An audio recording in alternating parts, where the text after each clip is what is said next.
it is 2:33. The sun is out, and I believe today's the only day it may be sunny for the next 12 days. So we're going to get this show on the road. If you have not signed in yet, if you could please sign in on the sign-in sheets at the bottom. We're trying to make sure that we have quorum so that we can do business today. So I'm just going to give everyone a second to get down there and sign in.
Well, all right. It is 2:35, and we're going to start.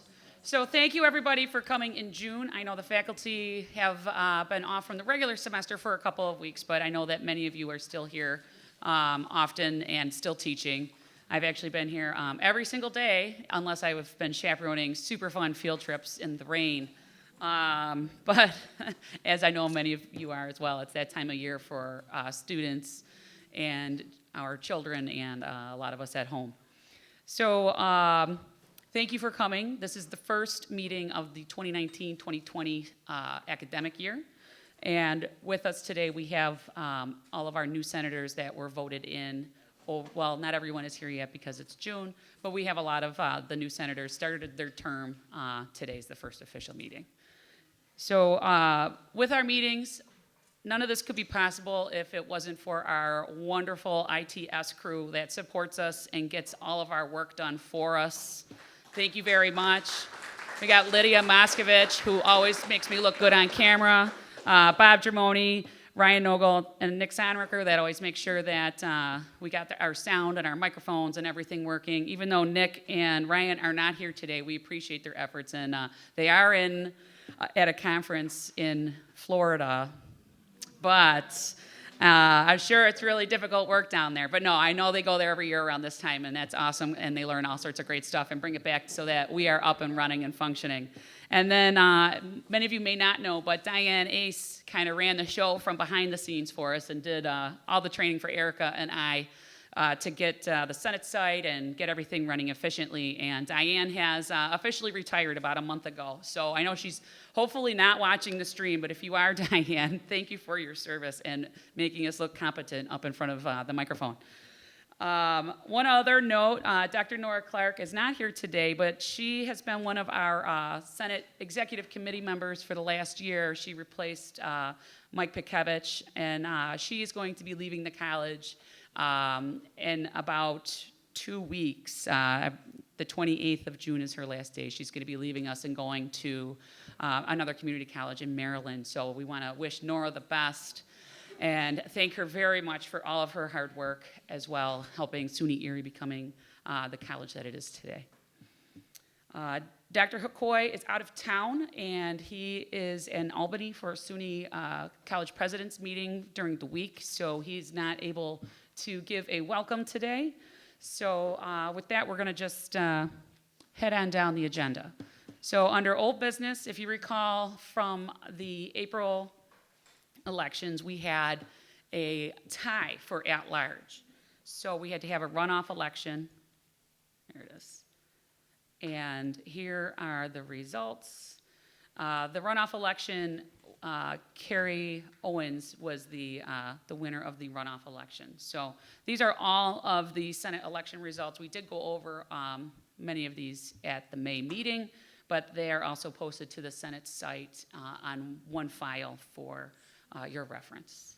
So thank you to everyone who ran, and thank you for your participation in shared governance.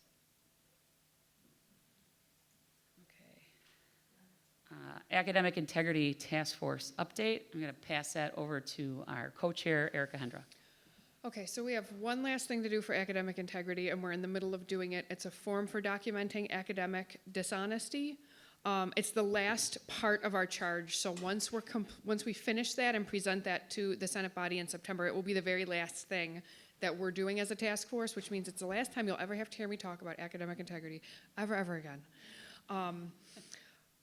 The Faculty Caucus of the Senate ideally is going to meet in August before the September meeting. So if you want to take a look at it before it's presented at the September meeting, I encourage you to come to the August meeting for the Faculty Caucus. That way we can get faculty input on it. But remember, the task force is made up of faculty, of academic deans, of deans of students. We did have, what was it? Counselors, yep. So every single section of the college is represented in terms of who would be affected by this. But we, of course, still want other eyes on it. So we will have a complete draft ready for everybody to look at in September, and we're going to vote on it in September, yeah? Yep. And it'll be on the Senate site once we come back from the summer break, if we're on a summer break. Some of us aren't. And so you guys can look at it ahead of time, even if you're not part of the Faculty Caucus. And that's it. Okay. Thank you, Erica. Okay, so assessment of shared governance.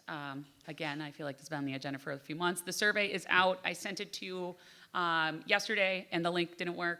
And then I sent it again, and that link didn't work, but it now is working. I just made my favorite tester over there test it, and I got the thumbs up. So the link I sent out the second time is, in fact, working. And I didn't want to blow up your email with additional links and things like that. So if you have a hard time finding the link, just shoot me an email. So right now what we're doing with the survey is we're surveying all current senators and voting and non-voting and the liaisons of the Senate. So once we have those results, we will then compile them and do all sorts of fun math and statistics with them. And then from that point, we'll report back and then open it up to the rest of the college. So we're trying to do it in groups and increments. So first the Senate Executive Committee took a look at it at the beginning of the spring semester, and now we want the Senate to look at it, and then we'll open it up to the whole school once we have those results too. Okay, so under new business, we have a presentation today from Dan Frontera, and let me pull it up. He's got a PowerPoint, and Erica and I are also going to pass out some supporting documents for everybody. Thank you, Dan. Give me a set so I can. I'm Dan Frontera from Student Access and Veteran Services. I'm here to talk to you about the Behavioral Assessment Student Support Team. Some campuses would call this a BIT team, Behavioral Intervention Team. Composition of the people that were brought together? Composition of the team that was brought together to work on establishing the guidelines for the BASS program, BASS team, has been a large mix across the college. The mission of the BASS team is to promote the health and safety of the campus and local community by proactively collaborating across campus departments to identify student behavioral concerns and mitigate the risks. What this is an opportunity for us to respond to what is going on with our students with a group of very high effective professionals while looping back around to tell you what's going on.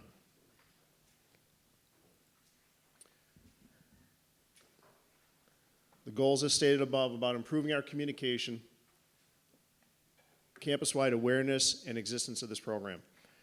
What we're doing is establishing this piece now, bringing it out to you so we have a time to get it in place and functioning for the fall semester.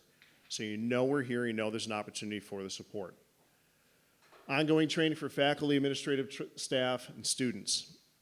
In partnership with the JED Campus Initiative, we are going to be rolling out some additional training. One is a gatekeeper training, which is designed for administrative, for faculty, for staff, not to understand the very specifics of a diagnosis, but to understand how to work with a student or a fellow member, an employee, who may be different in what they're normally presenting to you. They may be presenting a little bit with anxiety, a little bit with ongoing issues, something that we don't normally work with on a daily basis, not asking you to diagnose it, but asking you to understand and giving you the tools to understand what it is. Along with that, we are rolling out a training for our students, and that is a Be a Friend program. How does the student recognize what's going on with someone next to them so they know, sitting in a classroom or talking to their friend at the table, how they're different than they were the day before and what resources are there to support them. Standard protocols to ensure uniform approach across the 3 campuses. In a moment, I'll show you what these teams look like. But what has been designed is a way for all 3 campuses to function as one college in support of our students, tying in all the resources we have so that we can be responsive to you as faculty and staff. The individualized intervention and support strategy for each student, it gets customized. As we know, no student's a cookie cutter, no approach can be. What we're able to do now is a quick assessment, a quick triage using professionals who see this daily and be able to connect them with different resources. Each campus has 5 main components. The health office and the nurses who have gone through their formalized training, along with some additional training, so we have a standard piece, QPR, some other ones that are accepted in higher education. They will be the primary point of contact. That's the first person who's going to be able to assess and triage what's going on, depending on the level of what you're dealing with. The Dean of Students, the Student Access Center counselors. The reason that we decided to go with the Student Access Center counselors in here is if a student is coming on campus presenting with a documented disability, they're already connected into someone that they know. If there is a change in that student's actions, change in that student's appearance, we may already have someone who knows them, an identity group that they belong to. Campus safety as our primary outreach, the resources in the community, and any additional assessments, and myself as the chair. What will happen, let me back this up one.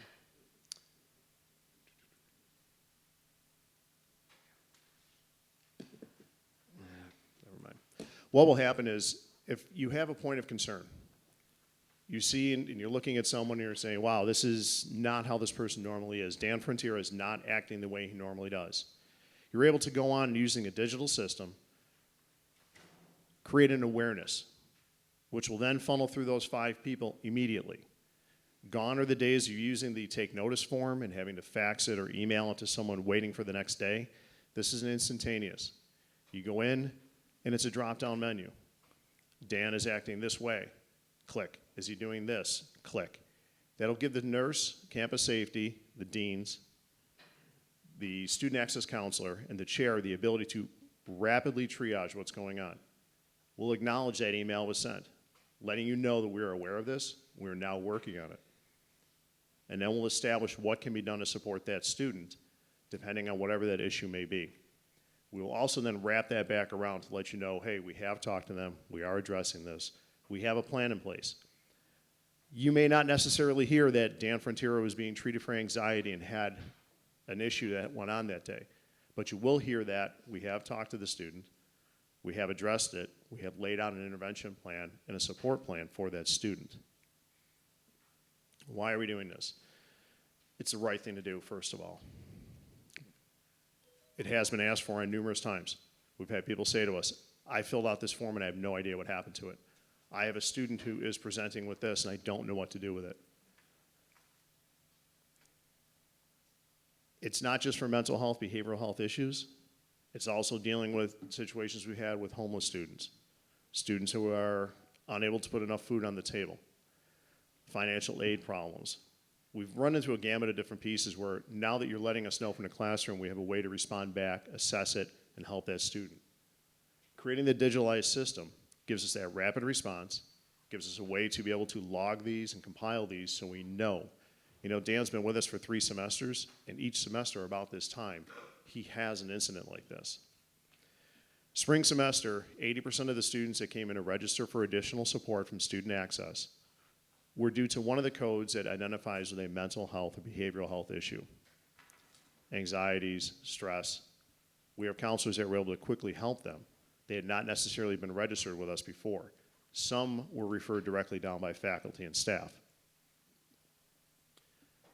As I said, it does complement the efforts of the JED campus. JED is a nationwide based, we're one of how many hundreds of colleges, Fran, that are putting in place an assessment, additional training, additional resources to support student health, and our ability to respond to students.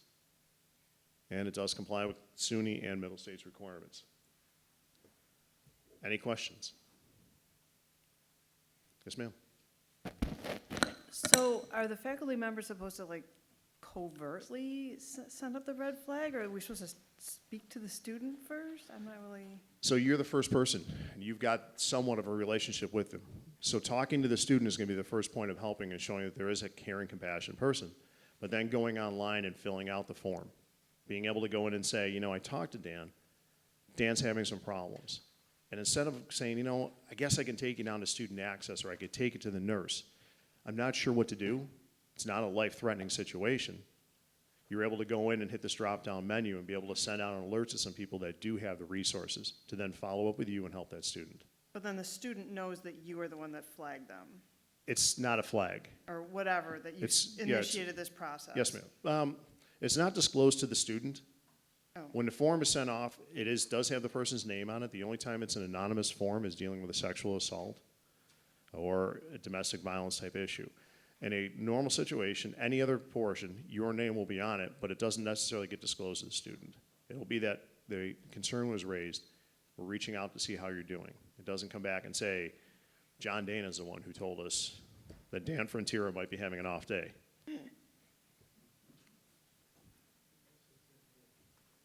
Anyone else? Thank you. Thank you, Dan.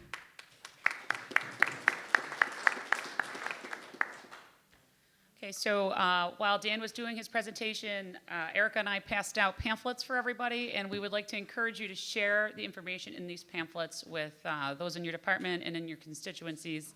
I'll be including this PowerPoint as well as the link that is, you'll see it's on the inside, on the bottom, where it talks about the stigma support to pledge, and there'll be a link, and we're hoping that everyone could take the time to please check that out and fill out the pledge to support our students and fight against stigma. I'll also be including the link in my monthly email as well. Okay, so we have a resolution on advisement over the summer. We do not have quorum today, but it is something that is important to talk about. So while we will not be voting on this, we are going to have it open for discussion. So I'm going to ask Jason Steinitz.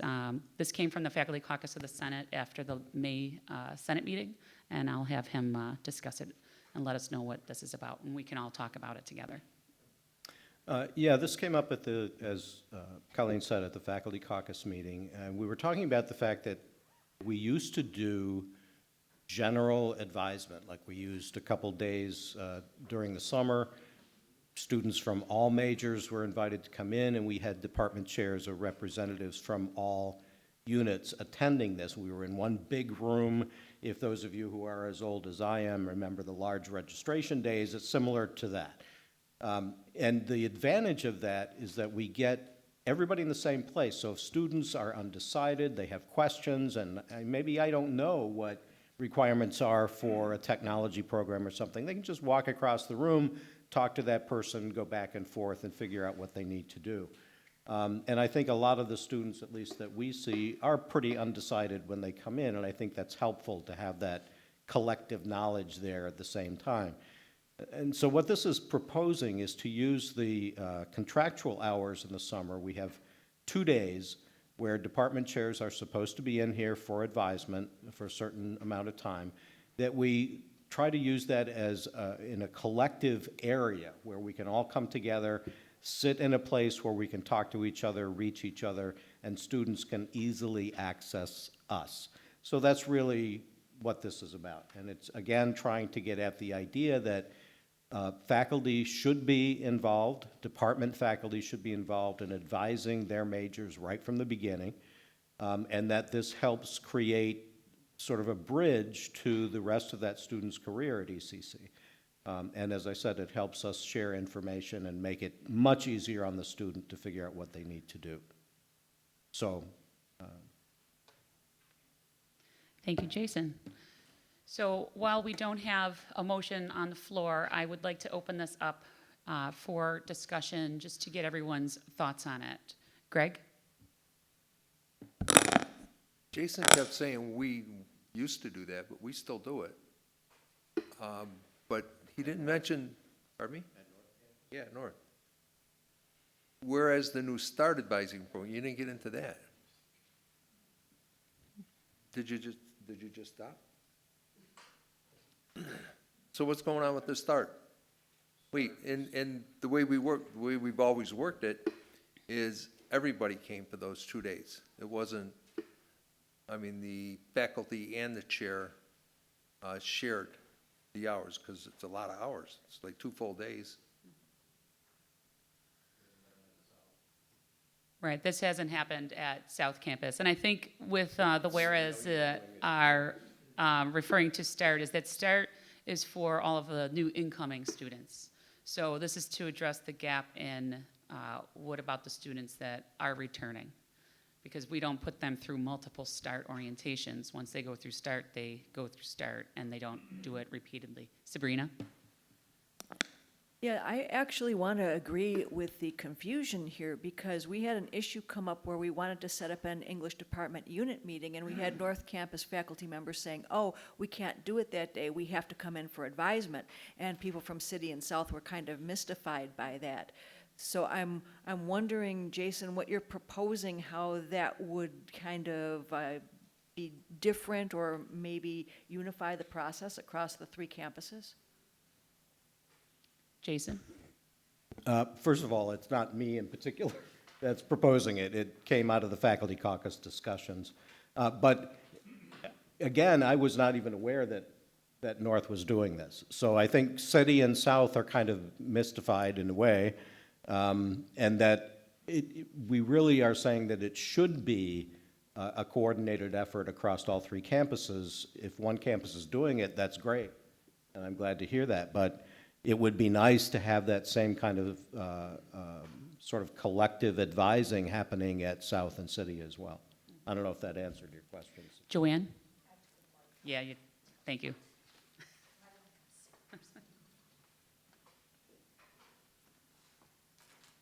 Jason, can you, I'm a little confused too. I guess I'm not real clear on what you guys are asking or proposing specifically. Just for returning students, or I'm sorry, continuing? That's what the resolution's for, just continuing students, or is it for new students? And then when you're referring to the 2 days, are you referring to those 2 days in August at the end, or suggesting to larger days earlier in the summer? I know those days in July and August are just for chairs, not for the full faculty. So just a little clarification on what you guys are asking for. Paul Lamana had his hand up next. I think we got a little bit confused in here, but I know what Jason's talking about, or what the committee was talking about. We used to bring in all the departments on a 2-day schedule, both 2 days in July and 2 days in August. The 1 day in August, the 1 day in July was general studies perhaps, and then the other days were every other department. And that's when it came in. We had a kind of a general advisement day and registration day in the summer for new students. We got away from that over the years for whatever the reason might be, whatever. But anyway, we started to try to coordinate the START dates, which wasn't START back then, with the responsible days, so that people would be around. We don't do it in a bullpen the way we used to do it. We do registration in the bullpen, though, and the 2 days. And that for North Campus has served us well over the years, because of just exactly what people are saying. You can walk across and ask somebody about a course or department or whatever, and we're all there. So there's a little bit of confusion there. But I think something like that would really work, because it did work, and it worked well. Whether we could do it and implement it this summer or not, I'm not sure, but it's there. Michael Delaney? I think the intent of the conversation at Faculty Caucus of the Senate, and this is really not coming from specific individuals, it was coming from the whole group that was talking about this, was that there are existing contractual days in the FFECC contract, and they're mentioned at the top. Could you go up to the top of the, yeah, they are the third Wednesday in July and the second Wednesday in August. And the idea is, well, use them, you know, and the intent was not particularly for returning students or new students. I think the intent was for either. It could be incorporated certainly with a start orientation, could happen on the same day. You know, any students who want to register during those days and maybe return, you know, if this is going on at North, then maybe return to the practice at City and South. Sabrina? So I'm still confused by the language here, exactly how we would be doing this. Are we advocating going to a procedure where everybody has to sign up for hours, taking it out of the 91 hours? Or this is almost saying that you think the chairs are going to do it out of the contractually required hours for chairs in the summer? You got the answer for that? Michael? Yeah, this has traditionally been considered to be one of the chair's responsibilities in the summer. I think part of the context for this resolution comes from several years ago. There was a summer advisement pilot that I know Michael and Fabio Escobar, and actually we talked about it quite extensively at Cal Senate Executive, and it's with Fabio and Dr. Clark, but they're not here to also help us with the conversation. But part of it was done a couple summers, and the general overall thought was that it was something that worked well for our students and that the faculty all came in and, like at South Campus, for example, we had everybody in the cafeteria. So math was over here, English was here, all the different majors, and financial aid and registration were upstairs, but it was all in Building 5. So myself as an advisor, if I had a question about science or whatever, I could walk over to that table with the student instead of students ping-ponging around the buildings, hoping that someone's in an office. So I think that's where this is coming from that experience. And I want to say it was like 5 years ago. Maybe more. Maybe more. Maybe 10. All right, Jason? Yeah, I was just going to say the real intent is to just take that time and instead of us sitting individually sort of cloistered in our offices, just have us be in one place and come in together. And again, the chairs already have to be here anyway. Why not make it a little bit more conducive to students in terms of accessing all of us? Mm-hmm. Joanne?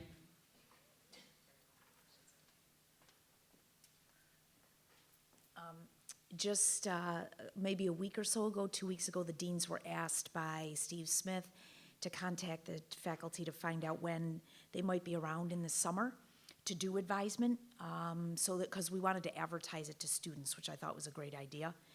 I think this would be great if we could advertise to students, because what we were basically saying is, okay, these departments can be here these days, but if we can say for sure for continuing students that everybody's available on these days, I think it would be great. Like, I don't see why, especially for continuing students, why it would be I think it would be great. We could advertise it. I know Steve's working on a website to advertise advisement. Where everybody sits, I don't even know if that's important. I think the registrar has a little to do with logistics on that, but I see it as a positive thing if we can advertise it to students, continuing students. I think for new students, we're very far into the planning for start, so it might be difficult for this summer to change that, but for continuing, it might be great. Let's advertise it. I agree. Let's get everybody active those days. Just come. Thank you. Derek? And this is getting into the weeds, but if we're going to do this in a room, we would need access to a computer and a printer to print out what courses the students had taken, so you are starting with real data. that would be very helpful. It'd be pretty hard to do it without that, to be honest. Paul? Essentially, that's exactly what we did the time we did the advisement in the summer, and Michael, remember that. We set that all up. We had one room, we computerized it, we trained the people what to do in advisement, and we set that up at North, essentially 30 steps from the registrar's office and 100 steps from the financial aid's office and admissions, so that we were in one building, so to speak. If someone came in, we could accommodate any question they might have. And the printer didn't have to be moved because it was right there. I think what Joanne was talking about is those days, we used to advertise. Everybody knew we were going to be doing this. Sometimes the departments would be in the bullpen, sometimes they'd be in their offices, but we knew well in advance. So that when we advertised it, we knew whether to send a student to the bullpen and or to an office, because some people didn't want to do the bullpen. If you made it mandatory, you set up the bullpen. If not, you have offices and make sure they're there. So it could be done. It probably could be done rapidly if necessary. Greg? I was going to ask Paul how he sees exactly what proposed here is going to work, but I think he pretty much covered it. Okay. Sabrina? Okay, I do want to clarify again, like Derek, get into the weeds. I think that this is in general a good idea if we could set it up if you're looking for a venue. But I remember when I first began working here full time, we were all required to do this. And so again, is this something that is just being seen as something the chairs do? Are we looking for faculty volunteers, which seems to be what Joanne was implying? Or is this something that faculty will be required to do, which I seem to gather was happening from my colleagues in English at North? Well, that is a contractual work issue.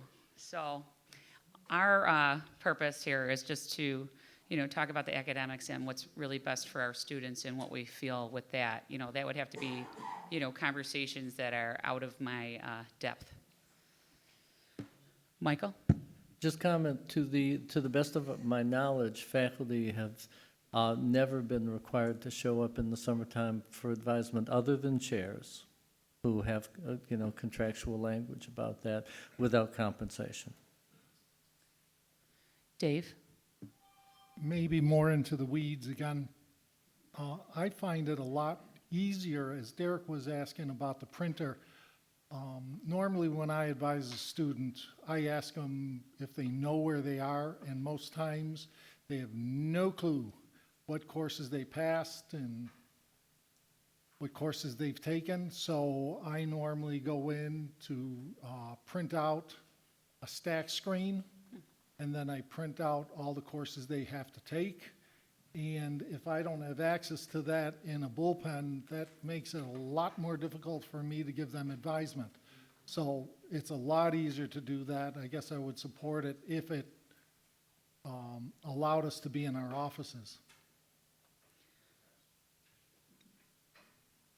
These are all really good points. Thank you. Does anybody else have anything they would like to add to the conversation? Steve? So I haven't had a lot of time to investigate this, having just learned about it yesterday afternoon. So from what I understand here is that we're looking to consider a measure for a returning student that there will be ultimately a handful of days that a student would be able to come in and get advisement and to register. Am I understanding that correct? So in a student-driven economy, why would we not want to meet them where they're at? Where are they? We're talking, I mean that, I guess, figuratively. When we're talking about meeting a student where they're at, we're talking about meeting a student where their needs come first. And if a student needs to be advised tomorrow afternoon and needs help completing a FAFSA tomorrow afternoon, because that's what their schedule permits, why wouldn't we want to explore that? Fair point. Jason? Yeah, we're basically not saying that all of the other avenues for advisement shouldn't be happening. We're saying those 2 days that are contractual for department chairs, why don't we try to make those more productive and more beneficial for the student? So it's not saying, well, we should just meet these 2 days. And we're not in any way restricting. We're just trying to say, let's take the time that we already require chairs to be here, and let's make it more productive and more beneficial for students, and let's get it done. That's all. So it wasn't in any way an attempt to cut off any other access. Okay, great. Any other questions or comments or concerns? All right. Well, thank you, everybody, for participating in that. I know, advisement and students and retaining them is, our number one priority, and having conversations like this where we can kind of brainstorm together, even though we were unable to vote on anything today, but to brainstorm together on ways that we can help our students and retain them is always useful. Let's see, all right, so another thing that we had discussed at the Faculty Caucus of the Senate was a conversation on graduation processes. And graduation was amazing, and Paul Amana does a fantastic job every single year. So thank you, Paul. If he ever stops doing it, I don't know what we're going to do, but I'm not going to do it. I'm just going to put my balloon hand down. But a lot of the people that were here for that are not here today. I feel like a broken record. So this person's not here today. So anyone that was at that conversation, do you want to touch on this? No? All right, we're going to move on. All right. There was supposed to be a resolution on the current complaint process, and really all it was, and again, the key people for this are also missing. So, well, it's cold out today. I thought maybe, I don't know. All right, so anyway, I'll just give a little bit of background on that. So part of some of the things, this is really teeny tiny, that we've been talking about in the past couple of months, there we go, is first we talked about the adjudicating committee.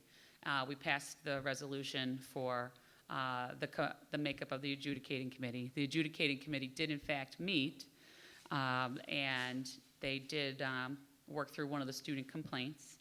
But one of the things that we had talked about after the fact was what exactly is the complaint process. So the college is exploring a new software, Maxient, and there's meetings for that on Friday. And I think about that, it's Friday. And so what it is more of a general information on what do we do with student complaints or other types of complaints. So there is a workflow that I did post it on the College Senate site, but it's actually in various other places on the website, which is difficult to navigate. So, which is why I also posted it on the Senate site. But if we look at academic complaints, let me see if I can make this a little bit bigger. So academic complaints, is it a grading concern? No, then we refer to the area supervisor. Okay, so if it is a grading concern, then here is the process that is outlined. And it's more, the resolution was to talk about what is the process, so more of an education piece so that everybody is aware. If a student has a grade dispute or a grading concern, the first step is to talk to the faculty member. Okay, so then if it's not resolved at the faculty member step, it then goes to the department chair. And then if it's not resolved at the department chair step, it then goes to the dean of that academic unit. So what we have seen, and I know several people have discussed it with me, is that if there's a grading concern, it would go right to dean level, and then it would kind of ping pong around before it would actually make it to a department chair. So what are the intent of the resolution that we don't have quorum or the person here to talk about it was to just kind of an education piece for everybody. So if there is a dispute, it is to be addressed with the specific instructor. If it's not resolved, it then goes to the department chair, and then it goes to the academic dean. And from there, those three pieces are the informal process, which again, this is what is talked about in the form that the Academic Integrity Task Force will be finalizing for the September meeting.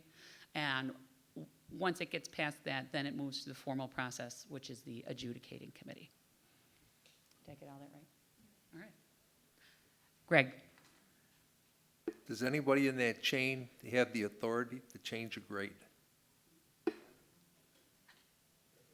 Somebody gets an F and the student complains and said he should have got a B, and the dean looks at it and says, well, yeah, I think you really should have got a C.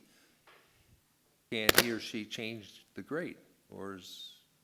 That is not addressed in this workflow. Okay, so it's just the complaint takes that path. That is the But there's no- correct path for a grading dispute or concern. But there's no decision. Well, the decisions could be made at any of those levels. So the instructor themselves could make the decision to change the grade. The department chair could discuss it with the instructor, and they could together come up with a resolution at that point. If it doesn't happen there, it can go to the dean, and then the dean, the instructor, and the department chair could come to a mutually agreed upon solution. So within that process, it is possible for a grade to be changed, but it'll be involving all of those parties. There will be no blind grade changing, if that's what you mean. Derek? I always tell the student, I tell the instructor that the instructor, they're in charge of the grading. And, you know, I may talk to the instructor to find out what was going on, maybe get some more information, but we always end up going back to the instructor. Yep. Michael? I just want to say that, you know, a resolution to a grading dispute doesn't have to involve the change of a grade. It could involve the student agreeing that the grade was acceptable and just. It's just a matter of having that conversation, being able to resolve things at the lowest possible level in the institution. Okay, thank you. Does anyone else have any questions or comments about the workflow for complaints with the college? Okay. Let me get rid of that. All right, so these are the dates for the 2019-2020 College Senate. They're listed there. And then we have 2 items left. It does say Faculty Council of the Community Colleges, but I'm going to change that. And I know there was a lot of people in this room that attended the 3 professional development days last week. So I'm wondering if some of the attendees that were there could give us some snippets. And I was wondering, Michael, if you wouldn't mind, this is a surprise, but would you mind telling us a little bit about the 3 days and those that attended, what you learned? Sure.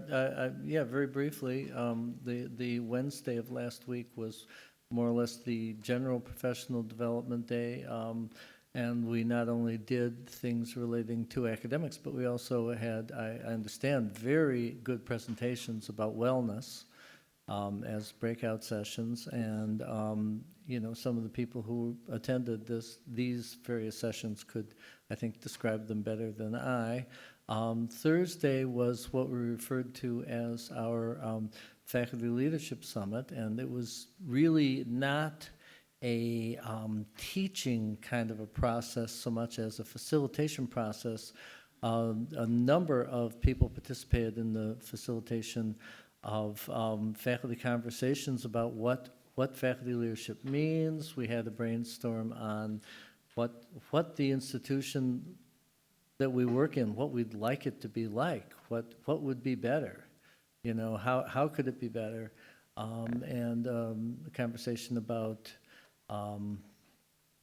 trying to find ways of both measuring and promoting student personal transformation rather than just acquisition of skills. And we had a more, you know, quite a bit of conversation about kind of like collective leadership roles.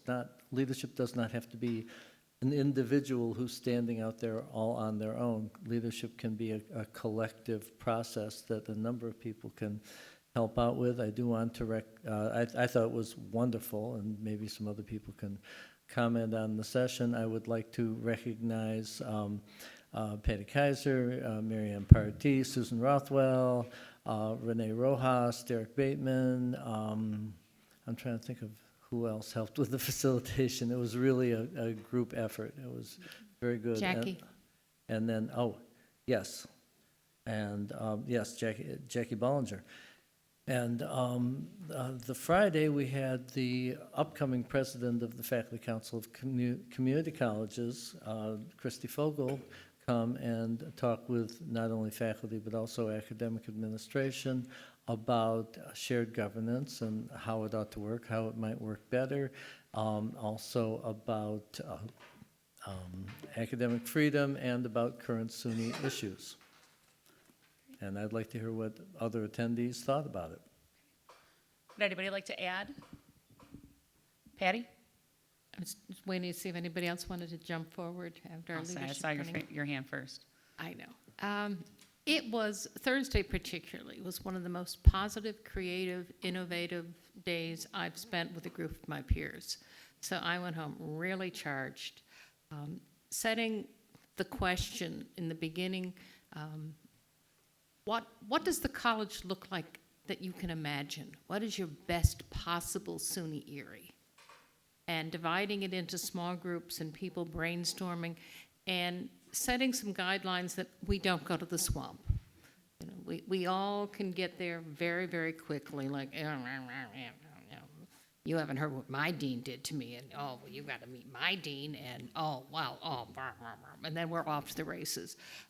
Those comments weren't allowed. This was, how do we build some positive thinking? And it was energized, and it was cooperative, and people started to think like, yeah, this really is a cool place. And our students, although by the end of May, we were ready to run out of the building as they were going out the other side, we were reminding each other that this is really a cool place, and we do change people's lives, and that our students are worth fighting for. So it was a very powerful experience, and understanding that leadership is not necessarily being the chair of the Senate or a union officer, but it's also working on the committees, and it's standing up for your students, and it's giving voice to people who don't have the voice in the room. So I was very, very excited in terms of how might we get there? How might we work together to really implement the changes that we all want to see happen? Thank you. Would anyone else like to add? Or like, no, I'm sweating. Derek? We did I don't know what you call it, a sort of a practice on, we took a problem and broke it into groups and figured out how we would solve this problem. And then we combined the groups and tried to reconcile different groups' approaches to it. It was very interesting. It was a real issue that we have to deal with, and it'd be interesting to, I don't know, have more participatory processes like that in the future here. Great, thank you.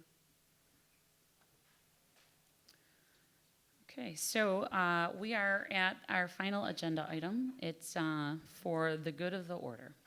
So again, for the good of the order, are any concerns that you may have or that your constituents may have brought you that, or things that you just may not be aware of that you would like answers for? And then we can try to find those answers for you by September. We ran out of time for this in May because unbeknownst to us, there was a final exam scheduled at 4 p.m. So we had to hustle right out the door. So I unfortunately had to skip it. But does anybody have anything they would like to add for good of the order? Dave? Do we have a start schedule for the whole summer for each campus? Or can we get Christy? one? Mm-hmm. Yep. Is it on the website or? Okay. So I will find that and I will include that in the email. How's that sound? Sure.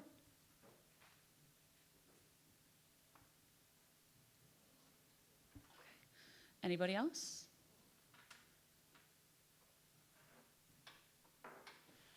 Patty?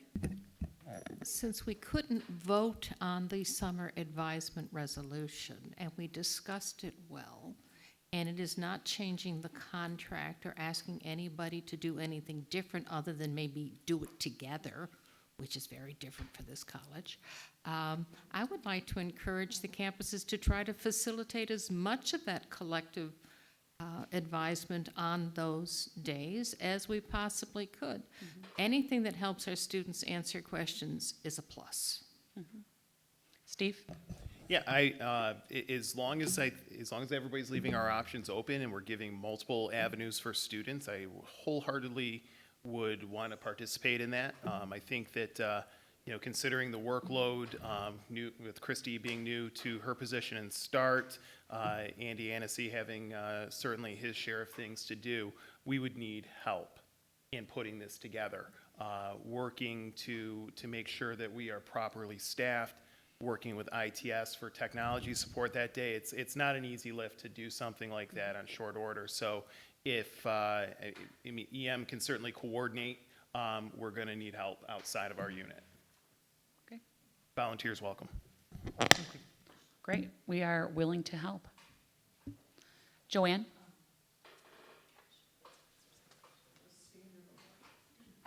I know, she always sits in the middle. I really should sit by a microphone because I don't stop talking. Yeah, I know. Yeah, or right there, yeah, that would be good. Do we advertise, Paul, this is a question for you, I guess, do we advertise those dates this year to continuing students? Do students know that the third Wednesday in July chairs are here? Do we know that? Anyway. I don't, and we don't advertise. I think START works with students in their program to get the students in for the orientation, and then we facilitate that with the advisement and admissions. But in terms of those particular dates, not as yet. Okay, so I think if we were gonna put some effort into trying to make those happen, we'd have to figure out how to communicate to our continuing students at those days. It may be as simple as getting the word out to the secretaries, because I think they field a lot of calls from students. That would be the first step, but just letting our continuing students know that they can come for advisement from their programs on those days. I think that's the first task with it.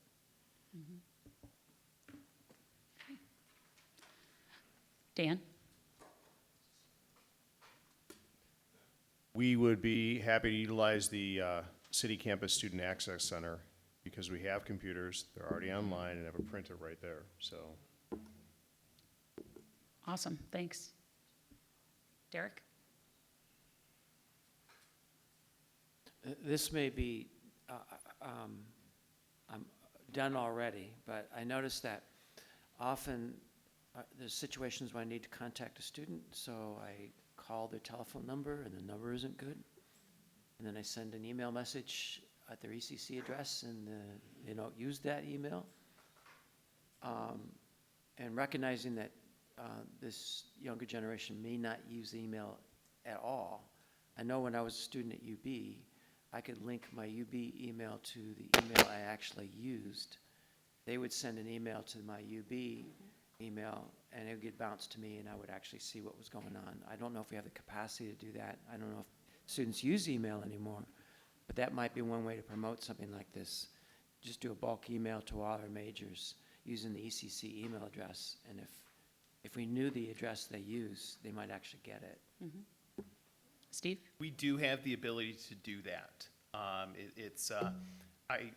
brought this up in a conversation a while ago. I don't remember the reasons why there were issues with it. A lot of it has to do, and I will say this in advance, it's nothing we can't work around. There are concerns about, though, when a student replies from an email and it goes to, let's say, to the registrar, and Paul's reading it, and it says, it's not from the student's email address. All right, it's signed, from Steve, but Steve's email address is, kittycat.gmail.com. You know, it's not linked to me in any way that he recognizes. So it becomes an issue with student security, making sure that we're dealing with the right person. That being said, we want to make, going forward with START, we want to make that, make getting into our email, we have to set the expectation that that's what we're doing, that that's what we're about. Student email is a communication tool that is still leaned on heavily, widely used, you know, successfully at a lot of other college campuses. That being said, it can't be the only thing. So we're working on ways to roll out texting to our students this summer to promote this very thing that we're talking about here with continuing student enrollment. We are very aware of the fact that right now, if we've got 10,000 bodies here that were enrolled, we only have cell phones for about less than half of them. So we've got to do a better job of getting that information there so that we can communicate with them and communicate with them where they're at, the way that they expect. Thank you. Paul? I'd like to end on a happy note. This year at commencement, by the way, it's a committee that puts the whole thing together. There's a lot of people that do a lot of hard work to make sure that the details get done. It's not brain surgery, but if you forget the scalpel, you can't do it. You know what I'm saying? So anyway, we will probably end up with a little over 2,000 graduates this year. We're just in the process of certifying those, and department heads know that. We'll be getting our certifications out in the next couple of days. At commencement, though, we had the most guests and the most students we've ever had. It was a really big event. We had, we were overfilled, to say the least. So thank you all for being there and for honoring our students. It was a good event. Thank you. Thank you. All right, so with that, if anybody does not have any other new business, I'm going to call this meeting adjourned. And I'll see everybody in September at the next meeting, but I'll probably see all of you way sooner and more often than that. Have a great Tuesday.